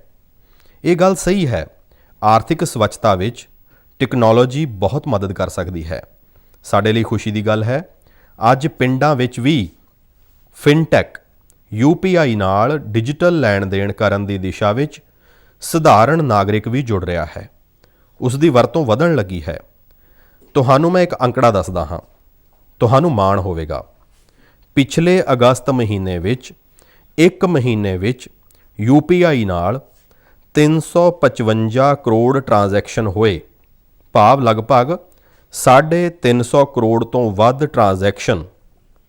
ਭਾਵ ਅਸੀਂ ਕਹਿ ਸਕਦੇ ਹਾਂ ਕਿ ਅਗਸਤ ਦੇ ਮਹੀਨੇ ਵਿੱਚ 350 ਕਰੋੜ ਤੋਂ ਵੱਧ ਵਾਰ ਡਿਜੀਟਲ ਲੈਣ ਦੇਣ ਲਈ UPI ਦਾ ਇਸਤੇਮਾਲ ਕੀਤਾ ਗਿਆ ਹੈ। ਅੱਜ ਐਵਰੇਜ 6 ਲੱਖ ਕਰੋੜ ਰੁਪਏ ਤੋਂ ਵੱਧ ਦਾ ਡਿਜੀਟਲ ਪੇਮੈਂਟ UPI ਨਾਲ ਹੋ ਰਿਹਾ ਹੈ। ਇਸ ਨਾਲ ਦੇਸ਼ ਦੀ ਅਰਥ ਵਿਵਸਥਾ ਵਿੱਚ ਸਵੱਛਤਾ, ਪਾਰਦਰਸ਼ਤਾ ਆ ਰਹੀ ਹੈ ਅਤੇ ਅਸੀਂ ਜਾਣਦੇ ਹਾਂ ਹੁਣ ਫਿਨਟੈਕ ਦਾ ਮਹੱਤਵ ਬਹੁਤ ਵੱਧ ਰਿਹਾ ਹੈ। ਸਾਥੀਓ, ਜਿਵੇਂ ਬਾਪੂ ਨੇ ਸਵੱਛਤਾ ਨੂੰ ਸਵਾਧੀਨਤਾ ਨਾਲ ਜੋੜਿਆ ਸੀ, ਉਵੇਂ ਹੀ ਖਾਦੀ ਨੂੰ ਆਜ਼ਾਦੀ ਦੀ ਪਹਿਚਾਣ ਬਣਾ ਦਿੱਤਾ ਸੀ। ਅੱਜ ਆਜ਼ਾਦੀ ਦੇ 75ਵੇਂ ਸਾਲ ਵਿੱਚ ਅਸੀਂ ਜਦੋਂ ਆਜ਼ਾਦੀ ਦੇ ਅੰਮ੍ਰਿਤ ਮਹੋਤਸਵ ਨੂੰ ਮਨਾ ਰਹੇ ਹਾਂ, ਅੱਜ ਅਸੀਂ ਸੰਤੁਸ਼ਟੀ ਨਾਲ ਕਹਿ ਸਕਦੇ ਹਾਂ ਕਿ ਆਜ਼ਾਦੀ ਦੇ ਅੰਦੋਲਨ ਵਿੱਚ ਜੋ ਮਾਣ ਖਾਦੀ ਨੂੰ ਸੀ, ਅੱਜ ਸਾਡੀ ਨੌਜਵਾਨ ਪੀੜ੍ਹੀ ਖਾਦੀ ਨੂੰ ਉਹੀ ਮਾਣ ਦੇ ਰਹੀ ਹੈ। ਅੱਜ ਖਾਦੀ ਅਤੇ ਹੈਂਡਲੂਮ ਦਾ ਉਤਪਾਦਨ ਕਈ ਗੁਣਾ ਵਧਿਆ ਹੈ ਅਤੇ ਉਸ ਦੀ ਮੰਗ ਵੀ ਵਧੀ ਹੈ। ਤੁਸੀਂ ਵੀ ਜਾਣਦੇ ਹੋ, ਅਜਿਹੇ ਕਈ ਮੌਕੇ ਆਏ ਨੇ ਜਦੋਂ ਦਿੱਲੀ ਦੇ ਖਾਦੀ ਸ਼ੋਰੂਮ ਵਿੱਚ ਇੱਕ ਦਿਨ ਵਿੱਚ 1 ਕਰੋੜ ਰੁਪਏ ਤੋਂ ਵੱਧ ਦਾ ਕਾਰੋਬਾਰ ਹੋਇਆ ਹੈ। ਮੈਂ ਵੀ ਫਿਰ ਤੋਂ ਤੁਹਾਨੂੰ ਯਾਦ ਦਿਵਾਉਣਾ ਚਾਹੁੰਦਾ ਹਾਂ ਕਿ 2 ਅਕਤੂਬਰ ਪੂਜਨੀਕ ਬਾਪੂ ਦੀ ਜਨਮ ਜਯੰਤੀ ਉੱਤੇ ਆਪਾਂ ਸਭ ਫਿਰ ਤੋਂ ਇੱਕ ਵਾਰ ਇੱਕ ਨਵਾਂ ਰਿਕਾਰਡ ਬਣਾਈਏ। ਤੁਸੀਂ ਆਪਣੇ ਸ਼ਹਿਰ ਵਿੱਚ ਜਿੱਥੇ ਵੀ ਖਾਦੀ ਵਿਕਦੀ ਹੋਵੇ, ਹੈਂਡਲੂਮ ਵਿਕਦਾ ਹੋਵੇ, ਹੈਂਡੀਕ੍ਰਾਫਟ ਵਿਕਦਾ ਹੋਵੇ, ਅਤੇ ਦੀਵਾਲੀ ਦਾ ਤਿਉਹਾਰ ਸਾਹਮਣੇ ਹੈ। ਤਿਉਹਾਰਾਂ ਦੇ ਮੌਸਮ ਲਈ ਖਾਦੀ, ਹੈਂਡਲੂਮ, ਕੁਟੀਰ ਉਦਯੋਗ ਨਾਲ ਜੁੜੀਆਂ ਤੁਹਾਡੀ ਹਰ ਖਰੀਦਾਰੀ ਵੋਕਲ ਫਾਰ ਲੋਕਲ ਇਸ ਅਭਿਆਨ ਨੂੰ ਮਜ਼ਬੂਤ ਕਰਨ ਵਾਲੀ ਹੋਵੇ, ਪੁਰਾਣੇ ਸਾਰੇ ਰਿਕਾਰਡ ਤੋੜਨ ਵਾਲੀ ਹੋਵੇ। ਸਾਥੀਓ, ਅੰਮ੍ਰਿਤ ਮਹੋਤਸਵ ਦੇ ਇਸੇ ਕਾਲਖੰਡ ਵਿੱਚ ਦੇਸ਼ ਵਿੱਚ ਆਜ਼ਾਦੀ ਦੇ ਇਤਿਹਾਸ ਦੀਆਂ ਅਣਕਹੀਆਂ ਗਾਥਾਵਾਂ ਨੂੰ ਜਨ ਜਨ ਤੱਕ ਪਹੁੰਚਾਉਣ ਦਾ ਇੱਕ ਅਭਿਆਨ ਵੀ ਚੱਲ ਰਿਹਾ ਹੈ ਅਤੇ ਇਸ ਦੇ ਲਈ ਨਵੋਦਿਤ ਲੇਖਕਾਂ ਨੂੰ, ਦੇਸ਼ ਦੇ ਅਤੇ ਦੁਨੀਆ ਦੇ ਨੌਜਵਾਨਾਂ ਨੂੰ ਸੱਦਾ ਦਿੱਤਾ ਗਿਆ ਸੀ। ਇਸ ਅਭਿਆਨ ਲਈ ਹੁਣ ਤੱਕ 13,000 ਤੋਂ ਵੱਧ ਲੋਕਾਂ ਨੇ ਆਪਣਾ ਰਜਿਸਟ੍ਰੇਸ਼ਨ ਕੀਤਾ ਹੈ ਅਤੇ ਉਹ ਵੀ 14 ਵੱਖ-ਵੱਖ ਭਾਸ਼ਾਵਾਂ ਵਿੱਚ। ਅਤੇ ਮੇਰੇ ਲਈ ਖੁਸ਼ੀ ਦੀ ਗੱਲ ਇਹ ਵੀ ਹੈ ਕਿ 20 ਤੋਂ ਵੱਧ ਦੇਸ਼ਾਂ ਵਿੱਚ ਕਈ ਪ੍ਰਵਾਸੀ ਭਾਰਤੀਆਂ ਨੇ ਵੀ ਇਸ ਅਭਿਆਨ ਨਾਲ ਜੁੜਨ ਲਈ ਆਪਣੀ ਇੱਛਾ ਜਤਾਈ ਹੈ। ਇੱਕ ਹੋਰ ਬਹੁਤ ਦਿਲਚਸਪ ਜਾਣਕਾਰੀ ਹੈ, ਲਗਭਗ 5,000 ਤੋਂ ਵੱਧ ਨਵੇਂ ਨਵੋਦਿਤ ਲੇਖਕ ਆਜ਼ਾਦੀ ਦੀ ਜੰਗ ਦੀਆਂ ਕਥਾਵਾਂ ਨੂੰ ਖੋਜ ਰਹੇ ਹਨ। ਉਹਨਾਂ ਨੇ ਜੋ ਅਨਸੰਗ ਹੀਰੋਜ਼ ਹਨ, ਜੋ ਅਨਾਮੀ ਹਨ, ਇਤਿਹਾਸ ਦੇ ਪੰਨਿਆਂ ਵਿੱਚ ਜਿਨ੍ਹਾਂ ਦੇ ਨਾਂ ਨਜ਼ਰ ਨਹੀਂ ਆਉਂਦੇ, ਅਜਿਹੇ ਅਨਸੰਗ ਹੀਰੋਜ਼ ਉੱਤੇ, ਥੀਮ ਉੱਤੇ, ਉਹਨਾਂ ਦੇ ਜੀਵਨ ਉੱਤੇ, ਉਹਨਾਂ ਘਟਨਾਵਾਂ ਉੱਤੇ ਕੁਝ ਲਿਖਣ ਦਾ ਬੀੜਾ ਚੁੱਕਿਆ ਹੈ। ਭਾਵ ਦੇਸ਼ ਦੇ ਨੌਜਵਾਨਾਂ ਨੇ ਠਾਣ ਲਿਆ ਹੈ ਕਿ ਉਹਨਾਂ ਸੁਤੰਤਰਤਾ ਸੈਨਾਨੀਆਂ ਦੇ ਇਤਿਹਾਸ ਨੂੰ ਵੀ ਦੇਸ਼ ਦੇ ਸਾਹਮਣੇ ਲਿਆਵਾਂਗੇ ਜਿਨ੍ਹਾਂ ਦੀ ਪਿਛਲੇ 75 ਸਾਲ ਵਿੱਚ ਕੋਈ ਚਰਚਾ ਤੱਕ ਨਹੀਂ ਹੋਈ ਹੈ। ਸਾਰੇ ਸਰੋਤਿਆਂ ਨੂੰ ਮੇਰੀ ਬੇਨਤੀ ਹੈ, ਸਿੱਖਿਆ ਜਗਤ ਨਾਲ ਜੁੜੇ ਸਭ ਨੂੰ ਮੇਰੀ ਬੇਨਤੀ ਹੈ, ਤੁਸੀਂ ਵੀ ਨੌਜਵਾਨਾਂ ਨੂੰ ਪ੍ਰੇਰਿਤ ਕਰੋ, ਤੁਸੀਂ ਵੀ ਅੱਗੇ ਆਓ। ਅਤੇ ਮੇਰਾ ਪੱਕਾ ਭਰੋਸਾ ਹੈ ਕਿ ਆਜ਼ਾਦੀ ਦੇ ਅੰਮ੍ਰਿਤ ਮਹੋਤਸਵ ਵਿੱਚ ਇਤਿਹਾਸ ਲਿਖਣ ਦਾ ਕੰਮ ਕਰਨ ਵਾਲੇ ਲੋਕ ਇਤਿਹਾਸ ਬਣਾਉਣ ਵੀ ਵਾਲੇ ਨੇ। ਮੇਰੇ ਪਿਆਰੇ ਦੇਸ਼ਵਾਸੀਓ, ਸਿਆਚਿਨ ਗਲੇਸ਼ੀਅਰ ਦੇ ਬਾਰੇ ਵਿੱਚ ਅਸੀਂ ਸਾਰੇ ਜਾਣਦੇ ਹਾਂ। ਉੱਥੋਂ ਦੀ ਠੰਡ ਇੰਨੀ ਭਿਆਨਕ ਹੈ ਜਿਸ ਵਿੱਚ ਰਹਿਣਾ ਆਮ ਇਨਸਾਨ ਦੇ ਵੱਸ ਦੀ ਗੱਲ ਹੀ ਨਹੀਂ ਹੈ। ਦੂਰ ਦੂਰ ਤੱਕ ਬਰਫ਼ ਹੀ ਬਰਫ਼ ਅਤੇ ਦਰਖਤ ਬੂਟਿਆਂ ਦਾ ਤਾਂ ਨਾਮੋ ਨਿਸ਼ਾਨ ਨਹੀਂ ਹੈ। ਇੱਥੋਂ ਦਾ ਤਾਪਮਾਨ -60 ਡਿਗਰੀ ਤੱਕ ਵੀ ਜਾਂਦਾ ਹੈ। ਕੁਝ ਹੀ ਦਿਨ ਪਹਿਲਾਂ ਸਿਆਚਿਨ ਦੇ ਇਸ ਮੁਸ਼ਕਿਲ ਇਲਾਕੇ ਵਿੱਚ 8 ਦਿਵਿਆਂਗ ਲੋਕਾਂ ਦੀ ਟੀਮ ਨੇ ਜੋ ਕਮਾਲ ਕਰ ਵਿਖਾਇਆ ਹੈ, ਉਹ ਹਰ ਦੇਸ਼ ਵਾਸੀ ਲਈ ਮਾਣ ਦੀ ਗੱਲ ਹੈ। ਇਸ ਟੀਮ ਨੇ ਸਿਆਚਿਨ ਗਲੇਸ਼ੀਅਰ ਦੀ 15,000 ਫੁੱਟ ਤੋਂ ਵੀ ਵੱਧ ਦੀ ਉਚਾਈ ਉੱਤੇ ਸਥਿਤ ਕੁਮਾਰ ਪੋਸਟ ਉੱਤੇ ਆਪਣਾ ਝੰਡਾ ਲਹਿਰਾ ਕੇ ਵਰਲਡ ਰਿਕਾਰਡ ਬਣਾ ਦਿੱਤਾ ਹੈ। ਸਰੀਰ ਦੀਆਂ ਚੁਣੌਤੀਆਂ ਦੇ ਬਾਵਜੂਦ ਵੀ ਸਾਡੇ ਇਹਨਾਂ ਦਿਵਿਆਂਗਾਂ ਨੇ ਜੋ ਕਾਰਨਾਮਾ ਕਰ ਵਿਖਾਇਆ ਹੈ, ਉਹ ਪੂਰੇ ਦੇਸ਼ ਦੇ ਲਈ ਪ੍ਰੇਰਣਾ ਹੈ।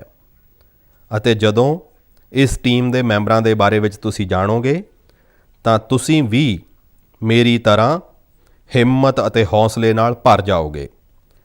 ਇਹਨਾਂ ਜਾਂਬਾਜ਼ਾਂ ਦਿਵਿਆਂਗਾਂ ਦੇ ਨਾਮ ਹਨ: ਗੁਜਰਾਤ ਦੇ ਮਹੇਸ਼ ਨਹਿਰਾ, ਉੱਤਰਾਖੰਡ ਦੇ ਅਕਸ਼ਤ ਰਾਵਤ, ਮਹਾਰਾਸ਼ਟਰ ਦੇ ਪੁਸ਼ਪਕ ਗਵਾਂਡੇ, ਹਰਿਆਣਾ ਦੇ ਅਜੇ ਕੁਮਾਰ, ਲੱਦਾਖ ਦੇ ਲੋਬਸਾਂਗ ਚੋਸਪੇਲ, ਤਾਮਿਲਨਾਡੂ ਦੇ ਮੇਜਰ ਦਵਾਰਕੇਸ਼, ਜੰਮੂ ਕਸ਼ਮੀਰ ਦੇ ਇਰਫਾਨ ਅਹਿਮਦ ਮੀਰ ਅਤੇ ਹਿਮਾਚਲ ਪ੍ਰਦੇਸ਼ ਦੀ ਚੋਨਜਿਨ ਐਂਗਮੋ। ਸਿਆਚਿਨ ਗਲੇਸ਼ੀਅਰ ਨੂੰ ਫਤਿਹ ਕਰਨ ਦਾ ਇਹ ਆਪਰੇਸ਼ਨ ਭਾਰਤੀ ਫੌਜ ਦੇ ਵਿਸ਼ੇਸ਼ ਬਲਾਂ ਦੇ ਵੈਟਰਨਸ ਦੀ ਵਜ੍ਹਾ ਨਾਲ ਸਫਲ ਹੋਇਆ। ਮੈਂ ਇਸ ਇਤਿਹਾਸਕ ਅਤੇ ਬੇਮਿਸਾਲ ਉਪਲਬਧੀ ਲਈ ਇਸ ਟੀਮ ਦੀ ਸ਼ਲਾਘਾ ਕਰਦਾ ਹਾਂ। ਇਹ ਸਾਡੇ ਦੇਸ਼ ਵਾਸੀਆਂ they can do culture, can do determination, can do attitude ਦੇ ਨਾਲ ਹਰ ਚੁਣੌਤੀ ਨਾਲ ਨਜਿੱਠਣ ਦੀ ਭਾਵਨਾ ਨੂੰ ਵੀ ਪ੍ਰਗਟ ਕਰਦਾ ਹੈ। ਸਾਥੀਓ, ਅੱਜ ਦੇਸ਼ ਵਿੱਚ ਦਿਵਿਆਂਗ ਜਨਾਂ ਦੇ ਕਲਿਆਣ ਲਈ ਕਈ ਉਪਰਾਲੇ ਹੋ ਰਹੇ ਹਨ। ਮੈਨੂੰ ਉੱਤਰ ਪ੍ਰਦੇਸ਼ ਵਿੱਚ ਹੋ ਰਹੇ ਅਜਿਹੇ ਹੀ ਇੱਕ ਉਪਰਾਲੇ ਵਨ ਟੀਚਰ ਵਨ ਕਾਲ ਦੇ ਬਾਰੇ ਵਿੱਚ ਜਾਣਨ ਦਾ ਮੌਕਾ ਮਿਲਿਆ। ਬਰੇਲੀ ਵਿੱਚ ਇਹ ਅਨੂਠਾ ਉਪਰਾਲਾ ਦਿਵਿਆਂਗ ਬੱਚਿਆਂ ਨੂੰ ਨਵਾਂ ਰਾਹ ਵਿਖਾ ਰਿਹਾ ਹੈ। ਇਸ ਅਭਿਆਨ ਦੀ ਅਗਵਾਈ ਕਰ ਰਹੇ ਹਨ ਡਬੌਰਾ ਗੰਗਾਪੁਰ ਵਿੱਚ ਇੱਕ ਸਕੂਲ ਦੀ ਪ੍ਰਿੰਸੀਪਲ ਦੀਪਮਾਲਾ ਪਾਂਡੇ ਜੀ। ਕੋਰੋਨਾ ਕਾਲ ਵਿੱਚ ਇਸ ਅਭਿਆਨ ਦੇ ਕਾਰਨ ਨਾ ਕੇਵਲ ਵੱਡੀ ਗਿਣਤੀ ਵਿੱਚ ਬੱਚਿਆਂ ਦਾ ਦਾਖਲਾ ਸੰਭਵ ਹੋ ਪਾਇਆ, ਸਗੋਂ ਇਸ ਨਾਲ ਲਗਭਗ 350 ਤੋਂ ਵੱਧ ਅਧਿਆਪਕ ਵੀ ਸੇਵਾ ਭਾਵ ਨਾਲ ਜੁੜ ਚੁੱਕੇ ਹਨ। ਇਹ ਅਧਿਆਪਕ ਪਿੰਡ-ਪਿੰਡ ਜਾ ਕੇ ਦਿਵਿਆਂਗ ਬੱਚਿਆਂ ਨੂੰ ਬੁਲਾਉਂਦੇ ਹਨ, ਲੱਭਦੇ ਹਨ ਅਤੇ ਫਿਰ ਉਹਨਾਂ ਦਾ ਕਿਸੇ ਨਾ ਕਿਸੇ ਸਕੂਲ ਵਿੱਚ ਦਾਖਲਾ ਸੁਨਿਸ਼ਚਿਤ ਕਰਾਉਂਦੇ ਹਨ। ਦਿਵਿਆਂਗ ਲੋਕਾਂ ਲਈ ਦੀਪਮਾਲਾ ਜੀ ਅਤੇ ਸਾਥੀ ਅਧਿਆਪਕਾਂ ਦੀ ਇਸ ਨੇਕ ਕੋਸ਼ਿਸ਼ ਦੀ ਮੈਂ ਭਰਪੂਰ ਪ੍ਰਸ਼ੰਸਾ ਕਰਦਾ ਹਾਂ। ਸਿੱਖਿਆ ਦੇ ਖੇਤਰ ਵਿੱਚ ਅਜਿਹਾ ਹਰ ਉਪਰਾਲਾ ਸਾਡੇ ਦੇਸ਼ ਦੇ ਭਵਿੱਖ ਨੂੰ ਸੰਵਾਰਨ ਵਾਲਾ ਹੈ। ਮੇਰੇ ਪਿਆਰੇ ਦੇਸ਼ ਵਾਸੀਓ, ਅੱਜ ਆਪਾਂ ਲੋਕਾਂ ਦੀ ਜ਼ਿੰਦਗੀ ਦਾ ਹਾਲ ਇਹ ਹੈ ਕਿ ਇੱਕ ਦਿਨ ਵਿੱਚ ਅਣਗਿਣਤ ਵਾਰ ਕੋਰੋਨਾ ਸ਼ਬਦ ਸਾਡੇ ਕੰਨਾਂ ਵਿੱਚ ਗੂੰਜਦਾ ਹੈ। 100 ਸਾਲ ਵਿੱਚ ਆਈ ਇਹ ਸਭ ਤੋਂ ਵੱਡੀ ਵੈਸ਼ਵਿਕ ਮਹਾਮਾਰੀ ਕੋਵਿਡ-19 ਨੇ ਹਰ ਦੇਸ਼ ਵਾਸੀ ਨੂੰ ਬਹੁਤ ਕੁਝ ਸਿਖਾਇਆ ਹੈ। ਹੈਲਥ ਕੇਅਰ ਅਤੇ ਵੈਲਨੈਸ ਨੂੰ ਲੈ ਕੇ ਅੱਜ ਉਤਸੁਕਤਾ ਵੀ ਵਧੀ ਹੈ ਅਤੇ ਜਾਗਰੂਕਤਾ ਵੀ। ਸਾਡੇ ਦੇਸ਼ ਵਿੱਚ ਪਰੰਪਰਾਗਤ ਰੂਪ ਨਾਲ ਅਜਿਹੇ ਨੈਚੁਰਲ ਪ੍ਰੋਡਕਟਸ ਭਰਪੂਰ ਮਾਤਰਾ ਵਿੱਚ ਉਪਲਬਧ ਹਨ ਜੋ ਵੈਲਨੈਸ ਭਾਵ ਸਿਹਤ ਲਈ ਬਹੁਤ ਫਾਇਦੇਮੰਦ ਨੇ। ਓਡੀਸ਼ਾ ਦੇ ਕਾਲਾਹਾਂਡੀ ਦੇ ਨਾਂਦੋਲ ਵਿੱਚ ਰਹਿਣ ਵਾਲੇ ਪਤਾਇਤ ਸਾਹੂ ਜੀ ਇਸ ਖੇਤਰ ਵਿੱਚ ਵਰ੍ਹਿਆਂ ਤੋਂ ਇੱਕ ਅਨੋਖਾ ਕਾਰਜ ਕਰ ਰਹੇ ਹਨ। ਉਹਨਾਂ ਨੇ 1.5 ਏਕੜ ਜ਼ਮੀਨ ਉੱਤੇ ਮੈਡੀਸਿਨਲ ਪਲਾਂਟ ਲਗਾਏ ਹਨ। ਇਹੀ ਨਹੀਂ, ਸਾਹੂ ਜੀ ਨੇ ਇਹਨਾਂ ਮੈਡੀਸਿਨਲ ਪਲਾਂਟਸ ਦਾ ਡਾਕੂਮੈਂਟੇਸ਼ਨ ਵੀ ਕੀਤਾ ਹੈ। ਮੈਨੂੰ ਰਾਂਚੀ ਦੇ ਸਤੀਸ਼ ਜੀ ਨੇ ਪੱਤਰ ਦੇ ਜ਼ਰੀਏ ਅਜਿਹੀ ਹੀ ਇੱਕ ਹੋਰ ਜਾਣਕਾਰੀ ਸਾਂਝੀ ਕੀਤੀ ਹੈ। ਸਤੀਸ਼ ਜੀ ਨੇ ਝਾਰਖੰਡ ਦੇ ਇੱਕ ਐਲੋਵੇਰਾ ਵਿਲੇਜ ਦੇ ਵੱਲ ਮੇਰਾ ਧਿਆਨ ਦਿਵਾਇਆ ਹੈ। ਰਾਂਚੀ ਦੇ ਕੋਲ ਹੀ ਦੇਵਰੀ ਪਿੰਡ ਦੀਆਂ ਮਹਿਲਾਵਾਂ ਨੇ ਮੰਜੂ ਕਸ਼ਪ ਜੀ ਦੀ ਅਗਵਾਈ ਵਿੱਚ ਬਿਰਸਾ ਕ੍ਰਿਸ਼ੀ ਵਿਦਿਆਲੇ ਤੋਂ ਐਲੋਵੇਰਾ ਦੀ ਖੇਤੀ ਦੀ ਸਿਖਲਾਈ ਲਈ ਸੀ। ਇਸ ਦੇ ਬਾਅਦ ਉਹਨਾਂ ਨੇ ਐਲੋਵੇਰਾ ਦੀ ਖੇਤੀ ਸ਼ੁਰੂ ਕੀਤੀ। ਇਸ ਖੇਤੀ ਨਾਲ ਨਾ ਕੇਵਲ ਸਿਹਤ ਦੇ ਖੇਤਰ ਵਿੱਚ ਲਾਭ ਮਿਲਿਆ, ਸਗੋਂ ਇਹਨਾਂ ਮਹਿਲਾਵਾਂ ਦੀ ਆਮਦਨੀ ਵੀ ਵੱਧ ਗਈ। ਕੋਵਿਡ ਮਹਾਮਾਰੀ ਦੇ ਦੌਰਾਨ ਵੀ ਇਹਨਾਂ ਨੂੰ ਚੰਗੀ ਆਮਦਨੀ ਹੋਈ। ਇਸ ਦੀ ਇੱਕ ਵੱਡੀ ਵਜ੍ਹਾ ਇਹ ਸੀ ਕਿ ਸੈਨੀਟਾਈਜ਼ਰ ਬਣਾਉਣ ਵਾਲੀਆਂ ਕੰਪਨੀਆਂ ਸਿੱਧੇ ਇਹਨਾਂ ਤੋਂ ਐਲੋਵੇਰਾ ਖਰੀਦ ਰਹੀਆਂ ਸਨ। ਅੱਜ ਇਸ ਕਾਰਜ ਵਿੱਚ ਲਗਭਗ 40 ਮਹਿਲਾਵਾਂ ਦੀ ਟੀਮ ਜੁਟੀ ਹੈ ਅਤੇ ਕਈ ਏਕੜ ਵਿੱਚ ਐਲੋਵੇਰਾ ਦੀ ਖੇਤੀ ਹੁੰਦੀ ਹੈ। ਓਡੀਸ਼ਾ ਦੇ ਪਤਾਇਤ ਸਾਹੂ ਜੀ ਹੋਣ ਜਾਂ ਫਿਰ ਦੇਵਰੀ ਵਿੱਚ ਮਹਿਲਾਵਾਂ ਦੀ ਇਹ ਟੀਮ, ਇਹਨਾਂ ਨੇ ਖੇਤੀ ਨੂੰ ਜਿਸ ਤਰ੍ਹਾਂ ਸਿਹਤ ਅਤੇ ਖੇਤਰ ਨਾਲ ਜੋੜਿਆ ਹੈ, ਉਹ ਆਪਣੇ ਆਪ ਵਿੱਚ ਇੱਕ ਮਿਸਾਲ ਹੈ। ਸਾਥੀਓ, ਆਉਣ ਵਾਲੀ 2 ਅਕਤੂਬਰ ਨੂੰ ਲਾਲ ਬਹਾਦੁਰ ਸ਼ਾਸਤਰੀ ਜੀ ਦੀ ਵੀ ਜਨਮ ਜਯੰਤੀ ਹੈ। ਉਹਨਾਂ ਦੀ ਯਾਦ ਵਿੱਚ ਇਹ ਦਿਨ ਸਾਨੂੰ ਖੇਤੀ ਵਿੱਚ ਨਵੇਂ-ਨਵੇਂ ਪ੍ਰਯੋਗ ਕਰਨ ਵਾਲਿਆਂ ਦੀ ਵੀ ਸਿੱਖਿਆ ਦਿੰਦਾ ਹੈ। ਮੈਡੀਸਿਨਲ ਪਲਾਂਟ ਦੇ ਖੇਤਰ ਵਿੱਚ ਸਟਾਰਟਅਪ ਨੂੰ ਹੱਲਾਸ਼ੇਰੀ ਦੇਣ ਲਈ ਮੈਡੀ ਹੱਬ TBI ਦੇ ਨਾਮ ਨਾਲ ਇੱਕ ਇਨਕੂਬੇਟਰ ਗੁਜਰਾਤ ਦੇ ਆਨੰਦ ਵਿੱਚ ਕੰਮ ਕਰ ਰਿਹਾ ਹੈ। ਮੈਡੀਸਿਨਲ ਅਤੇ ਐਰੋਮੈਟਿਕ ਪਲਾਂਟਸ ਨਾਲ ਜੁੜਿਆ ਇਹ ਇਨਕੂਬੇਟਰ ਬਹੁਤ ਘੱਟ ਸਮੇਂ ਵਿੱਚ ਹੀ 15 ਉਦਮੀਆਂ ਦੇ ਬਿਜ਼ਨਸ ਆਈਡੀਆ ਨੂੰ ਸਪੋਰਟ ਕਰ ਚੁੱਕਿਆ ਹੈ। ਇਸ ਇਨਕੂਬੇਟਰ ਦੀ ਮਦਦ ਹਾਸਲ ਕਰਕੇ ਹੀ ਸੁਧਾ ਚਿਬਰੋਲੂ ਜੀ ਨੇ ਆਪਣਾ ਸਟਾਰਟਅਪ ਸ਼ੁਰੂ ਕੀਤਾ ਹੈ। ਉਹਨਾਂ ਦੀ ਕੰਪਨੀ ਵਿੱਚ ਮਹਿਲਾਵਾਂ ਨੂੰ ਪਹਿਲ ਦਿੱਤੀ ਜਾਂਦੀ ਹੈ ਅਤੇ ਉਹਨਾਂ ਉੱਤੇ ਹੀ ਇਨੋਵੇਟਿਵ ਹਰਬਲ ਫਾਰਮੂਲੇਸ਼ਨਸ ਦੀ ਵੀ ਜ਼ਿੰਮੇਵਾਰੀ ਹੈ। ਇੱਕ ਹੋਰ ਉਦਮੀ ਸੁਭਾਸ਼੍ਰੀ ਜੀ ਹਨ, ਜਿਨ੍ਹਾਂ ਨੂੰ ਵੀ ਇਸੇ ਮੈਡੀਸਿਨਲ ਅਤੇ ਐਰੋਮੈਟਿਕ ਪਲਾਂਟਸ ਇਨਕੂਬੇਟਰ ਵੱਲੋਂ ਮਦਦ ਮਿਲੀ ਹੈ। ਸੁਭਾਸ਼ਰੀ ਜੀ ਦੀ ਕੰਪਨੀ ਹਰਬਲ ਰੂਮ ਅਤੇ ਕਾਰ ਫਰੈਸ਼ਨਰ ਦੇ ਖੇਤਰ ਵਿੱਚ ਕੰਮ ਕਰ ਰਹੀ ਹੈ। ਉਹਨਾਂ ਨੇ ਇੱਕ ਹਰਬਲ ਟੈਰੇਸ ਗਾਰਡਨ ਵੀ ਬਣਾਇਆ ਹੈ, ਜਿਸ ਵਿੱਚ 400 ਤੋਂ ਵੱਧ ਮੈਡੀਸਿਨਲ ਹਰਬਸ ਹਨ। ਸਾਥੀਓ, ਬੱਚਿਆਂ ਵਿੱਚ ਮੈਡੀਸਿਨਲ ਅਤੇ ਹਰਬਲ ਪਲਾਂਟਸ ਦੇ ਪ੍ਰਤੀ ਜਾਗਰੂਕਤਾ ਵਧਾਉਣ ਲਈ ਆਯੂਸ਼ ਮੰਤਰਾਲਾ ਨੇ ਇੱਕ ਦਿਲਚਸਪ ਪਹਿਲ ਕੀਤੀ ਹੈ ਅਤੇ ਇਸ ਦਾ ਬੀੜਾ ਚੁੱਕਿਆ ਹੈ ਸਾਡੇ ਪ੍ਰੋਫੈਸਰ ਆਯੁਸ਼ਮਾਨ ਜੀ ਨੇ। ਹੋ ਸਕਦਾ ਹੈ ਕਿ ਹੁਣ ਤੁਸੀਂ ਇਹ ਸੋਚੋ ਕਿ ਅਖੀਰ ਪ੍ਰੋਫੈਸਰ ਆਯੁਸ਼ਮਾਨ ਹੈ ਕੌਣ। ਦਰਅਸਲ ਪ੍ਰੋਫੈਸਰ ਆਯੁਸ਼ਮਾਨ ਇੱਕ ਕਾਮਿਕ ਬੁੱਕ ਦਾ ਨਾਂ ਹੈ। ਇਸ ਵਿੱਚ ਵੱਖੋ-ਵੱਖ ਕਾਰਟੂਨ ਕਿਰਦਾਰਾਂ ਦੇ ਜ਼ਰੀਏ ਛੋਟੀਆਂ-ਛੋਟੀਆਂ ਕਹਾਣੀਆਂ ਤਿਆਰ ਕੀਤੀਆਂ ਗਈਆਂ ਹਨ। ਨਾਲ ਹੀ ਐਲੋਵੇਰਾ, ਤੁਲਸੀ, ਔਲਾ, ਗਿਲੋਏ, ਨਿੰਮ, ਅਸ਼ਵਗੰਧਾ ਅਤੇ ਬ੍ਰਹਮੀ ਵਰਗੇ ਸਿਹਤਮੰਦ ਮੈਡੀਸਿਨਲ ਪਲਾਂਟ ਦੀ ਉਪਯੋਗਤਾ ਵੀ ਦੱਸੀ ਗਈ ਹੈ। ਸਾਥੀਓ, ਅਜੋਕੇ ਹਾਲਾਤ ਵਿੱਚ ਜਿਸ ਤਰ੍ਹਾਂ ਮੈਡੀਸਿਨਲ ਪਲਾਂਟ ਅਤੇ ਹਰਬਲ ਉਤਪਾਦਾਂ ਨੂੰ ਲੈ ਕੇ ਦੁਨੀਆ ਭਰ ਵਿੱਚ ਲੋਕਾਂ ਦਾ ਰੁਝਾਨ ਵਧਿਆ ਹੈ, ਉਸ ਵਿੱਚ ਭਾਰਤ ਦੇ ਕੋਲ ਅਸੀਮ ਸੰਭਾਵਨਾਵਾਂ ਹਨ। ਗੁਜ਼ਰੇ ਸਮੇਂ ਵਿੱਚ ਆਯੁਰਵੈਦਿਕ ਅਤੇ ਹਰਬਲ ਪ੍ਰੋਡਕਟਸ ਦੇ ਐਕਸਪੋਰਟ ਵਿੱਚ ਵੀ ਕਾਫੀ ਵਾਧਾ ਵੇਖਣ ਨੂੰ ਮਿਲਿਆ ਹੈ।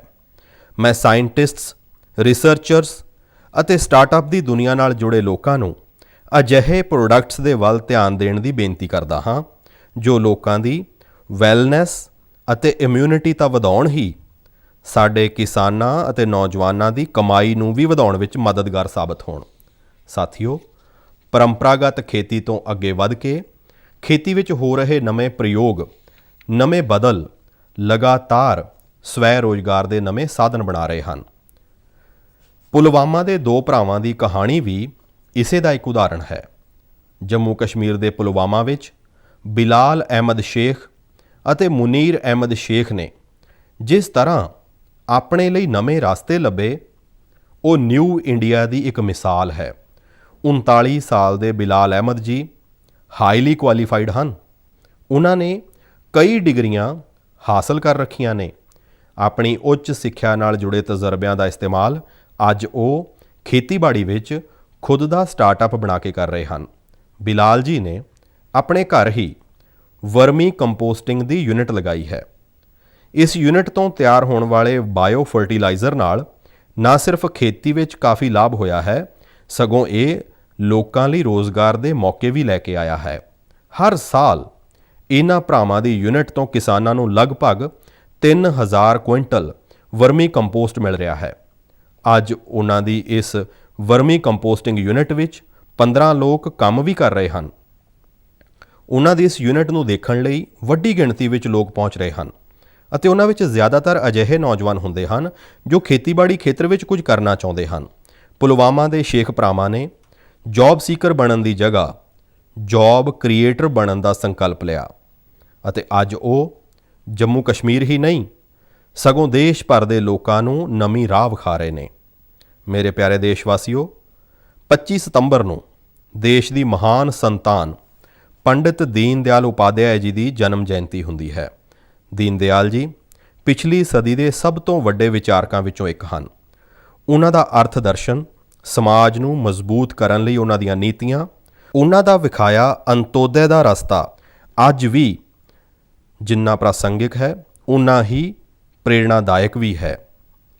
3 ਸਾਲ ਪਹਿਲਾਂ 25 ਸਤੰਬਰ ਨੂੰ ਉਹਨਾਂ ਦੀ ਜਨਮ ਜਯੰਤੀ ਉੱਤੇ ਹੀ ਦੁਨੀਆ ਦੀ ਸਭ ਤੋਂ ਵੱਡੀ ਹੈਲਥ ਐਸ਼ੋਰੈਂਸ ਸਕੀਮ ਆਯੁਸ਼ਮਾਨ ਭਾਰਤ ਯੋਜਨਾ ਲਾਗੂ ਕੀਤੀ ਗਈ ਸੀ। ਅੱਜ ਦੇਸ਼ ਦੇ 2.25 ਕਰੋੜ ਤੋਂ ਵੱਧ ਗਰੀਬਾਂ ਨੂੰ ਆਯੁਸ਼ਮਾਨ ਭਾਰਤ ਯੋਜਨਾ ਦੇ ਤਹਿਤ ਹਸਪਤਾਲ ਵਿੱਚ 5 ਲੱਖ ਰੁਪਏ ਤੱਕ ਦਾ ਮੁਫਤ ਇਲਾਜ ਮਿਲ ਚੁੱਕਿਆ ਹੈ। ਗਰੀਬਾਂ ਦੇ ਲਈ ਇੰਨੀ ਵੱਡੀ ਯੋਜਨਾ ਦੀਨ ਦਿਆਲ ਜੀ ਦੇ ਅੰਤੋਦੈ ਦਰਸ਼ਨ ਨੂੰ ਹੀ ਸਮਰਪਿਤ ਹੈ। ਅੱਜ ਦੇ ਨੌਜਵਾਨ ਜੇਕਰ ਉਹਨਾਂ ਦੀਆਂ ਕਦਰਾਂ ਕੀਮਤਾਂ ਅਤੇ ਆਦਰਸ਼ਾਂ ਨੂੰ ਆਪਣੇ ਜੀਵਨ ਵਿੱਚ ਉਤਾਰਨ ਤਾਂ ਇਹ ਉਹਨਾਂ ਦੇ ਬਹੁਤ ਕੰਮ ਆ ਸਕਦਾ ਹੈ। ਇੱਕ ਵਾਰ ਲਖਨਊ ਵਿੱਚ ਦੀਨ ਦਿਆਲ ਜੀ ਨੇ ਕਿਹਾ ਸੀ, ਕਿੰਨੀਆਂ ਚੰਗੀਆਂ ਚੀਜ਼ਾਂ, ਚੰਗੇ ਗੁਣ ਹਨ, ਇਹ ਸਭ ਸਾਨੂੰ ਸਮਾਜ ਤੋਂ ਹੀ ਤਾਂ ਪ੍ਰਾਪਤ ਹੁੰਦੇ ਹਨ। ਆਪਾਂ ਸਮਾਜ ਦਾ ਕਰਜ਼ਾ ਅਦਾ ਕਰਨਾ ਹੈ, ਇਸ ਤਰ੍ਹਾਂ ਦਾ ਵਿਚਾਰ ਕਰਨਾ ਹੀ ਚਾਹੀਦਾ ਹੈ। ਭਾਵ ਦੀਨ ਦਿਆਲ ਜੀ ਨੇ ਸਿੱਖਿਆ ਦਿੱਤੀ ਕਿ ਅਸੀਂ ਸਮਾਜ ਤੋਂ, ਦੇਸ਼ ਤੋਂ ਇੰਨਾ ਕੁਝ ਲੈਂਦੇ ਹਾਂ। ਜੋ ਕੁਝ ਵੀ ਹੈ ਉਹ ਦੇਸ਼ ਦੀ ਵਜ੍ਹਾ ਕਰਕੇ ਹੀ ਤਾਂ ਹੈ। ਇਸ ਲਈ ਦੇਸ਼ ਦੇ ਪ੍ਰਤੀ ਆਪਣਾ ਕਰਜ਼ਾ ਕਿਵੇਂ ਅਦਾ ਕਰਾਂਗੇ, ਇਸ ਬਾਰੇ ਸੋਚਣਾ ਚਾਹੀਦਾ ਹੈ। ਇਹ ਅੱਜ ਦੇ ਨੌਜਵਾਨਾਂ ਲਈ ਬਹੁਤ ਵੱਡਾ ਸੰਦੇਸ਼ ਹੈ। ਸਾਥੀਓ, ਦੀਨ ਦਿਆਲ ਜੀ ਦੇ ਜੀਵਨ ਤੋਂ ਸਾਨੂੰ ਕਦੇ ਵੀ ਹਾਰ ਨਾ ਮੰਨਣ ਦੀ ਵੀ ਸਿੱਖਿਆ ਮਿਲਦੀ ਹੈ। ਉਲਟ ਰਾਜਨੀਤਿਕ ਅਤੇ ਵੈਚਾਰਿਕ ਪਰਿਸਥਿਤੀਆਂ ਦੇ ਬਾਵਜੂਦ ਭਾਰਤ ਦੇ ਵਿਕਾਸ ਲਈ ਸਵਦੇਸ਼ੀ ਮਾਡਲ ਦੇ ਵਿਜ਼ਨ ਤੋਂ ਉਹ ਕਦੇ ਡਿੱਗੇ ਨਹੀਂ। ਅੱਜ ਬਹੁਤ ਸਾਰੇ ਨੌਜਵਾਨ ਬਣੇ ਬਣਾਏ ਰਸਤਿਆਂ ਤੋਂ ਵੱਖ ਹੋ ਕੇ ਅੱਗੇ ਵਧਣਾ ਚਾਹੁੰਦੇ ਹਨ। ਉਹ ਚੀਜ਼ਾਂ ਨੂੰ ਆਪਣੀ ਤਰ੍ਹਾਂ ਕਰਨਾ ਚਾਹੁੰਦੇ ਹਨ। ਦੀਨ ਦਿਆਲ ਜੀ ਦੇ ਜੀਵਨ ਤੋਂ ਉਹਨਾਂ ਨੂੰ ਕਾਫੀ ਮਦਦ ਮਿਲ ਸਕਦੀ ਹੈ। ਇਸ ਲਈ ਨੌਜਵਾਨਾਂ ਨੂੰ ਮੇਰੀ ਬੇਨਤੀ ਹੈ ਕਿ ਉਹ ਉਹਨਾਂ ਦੇ ਬਾਰੇ ਵਿੱਚ ਜ਼ਰੂਰ ਜਾਣਨ। ਮੇਰੇ ਪਿਆਰੇ ਦੇਸ਼ਵਾਸੀਓ, ਅਸੀਂ ਅੱਜ ਬਹੁਤ ਸਾਰੇ ਵਿਸ਼ਿਆਂ ਉੱਤੇ ਚਰਚਾ ਕੀਤੀ। ਜਿਵੇਂ ਆਪਾਂ ਗੱਲ ਕਰ ਰਹੇ ਸੀ ਕਿ ਆਉਣ ਵਾਲਾ ਸਮਾਂ ਤਿਉਹਾਰਾਂ ਦਾ ਹੈ। ਪੂਰਾ ਦੇਸ਼ ਮਰਿਆਦਾ ਪੁਰਸ਼ੋਤਮ ਸ਼੍ਰੀ ਰਾਮ ਜੀ ਦੀ ਝੂਠ ਉੱਤੇ ਜਿੱਤ ਦਾ ਪਰਵ ਵੀ ਮਨਾਉਣ ਵਾਲਾ ਹੈ। ਪਰ ਇਸ ਉਤਸਵ ਵਿੱਚ ਆਪਾਂ ਇੱਕ ਹੋਰ ਲੜਾਈ ਦੇ ਬਾਰੇ ਵਿੱਚ ਵੀ ਯਾਦ ਰੱਖਣਾ ਹੈ। ਉਹ ਹੈ ਦੇਸ਼ ਦੀ ਕਰੋਨਾ ਨਾਲ ਲੜਾਈ। ਟੀਮ ਇੰਡੀਆ ਇਸ ਲੜਾਈ ਵਿੱਚ ਰੋਜ਼ ਨਵੇਂ ਰਿਕਾਰਡ ਬਣਾ ਰਹੀ ਹੈ। ਵੈਕਸੀਨੇਸ਼ਨ ਵਿੱਚ ਦੇਸ਼ ਨੇ ਕਈ ਅਜਿਹੇ ਰਿਕਾਰਡ ਬਣਾਏ ਹਨ ਜਿਸ ਦੀ ਚਰਚਾ ਪੂਰੀ ਦੁਨੀਆ ਵਿੱਚ ਹੋ ਰਹੀ ਹੈ। ਇਸ ਲੜਾਈ ਵਿੱਚ ਹਰ ਭਾਰਤ ਵਾਸੀ ਦੀ ਅਹਿਮ ਭੂਮਿਕਾ ਹੈ। ਸਾਨੂੰ ਆਪਣੀ ਵਾਰੀ ਆਉਣ 'ਤੇ ਵੈਕਸੀਨ ਤਾਂ ਲਗਵਾਉਣੀ ਹੀ ਹੈ, ਪਰ ਇਸ ਗੱਲ ਦਾ ਵੀ ਧਿਆਨ ਰੱਖਣਾ ਹੈ ਕਿ ਕੋਈ ਇਸ ਸੁਰੱਖਿਆ ਚੱਕਰ ਤੋਂ ਛੁੱਟ ਨਾ ਜਾਵੇ। ਆਪਣੇ ਆਲੇ ਦੁਆਲੇ ਜਿਸ ਨੂੰ ਵੈਕਸੀਨ ਨਹੀਂ ਲੱਗੀ ਹੈ ਉਸ ਨੂੰ ਵੀ ਵੈਕਸੀਨ ਸੈਂਟਰ ਤੱਕ ਲੈ ਕੇ ਜਾਣਾ ਹੈ। ਵੈਕਸੀਨ ਲੱਗਣ ਦੇ ਬਾਅਦ ਵੀ ਜ਼ਰੂਰੀ ਪ੍ਰੋਟੋਕੋਲ ਦਾ ਪਾਲਣ ਕਰਨਾ ਹੈ। ਮੈਨੂੰ ਉਮੀਦ ਹੈ ਇਸ ਲੜਾਈ ਵਿੱਚ ਇੱਕ ਵਾਰ ਫਿਰ ਟੀਮ ਇੰਡੀਆ ਆਪਣਾ ਝੰਡਾ ਲਹਿਰਾਏਗੀ। ਅਸੀਂ ਅਗਲੀ ਵਾਰ ਕੁਝ ਹੋਰ ਵਿਸ਼ਿਆਂ ਉੱਤੇ ਮਨ ਕੀ ਬਾਤ ਕਰਾਂਗੇ। ਆਪ ਸਭ ਨੂੰ, ਹਰ ਦੇਸ਼ਵਾਸੀ ਨੂੰ ਤਿਉਹਾਰਾਂ ਦੀਆਂ ਬਹੁਤ ਬਹੁਤ ਸ਼ੁਭਕਾਮਨਾਵਾਂ। ਧੰਨਵਾਦ।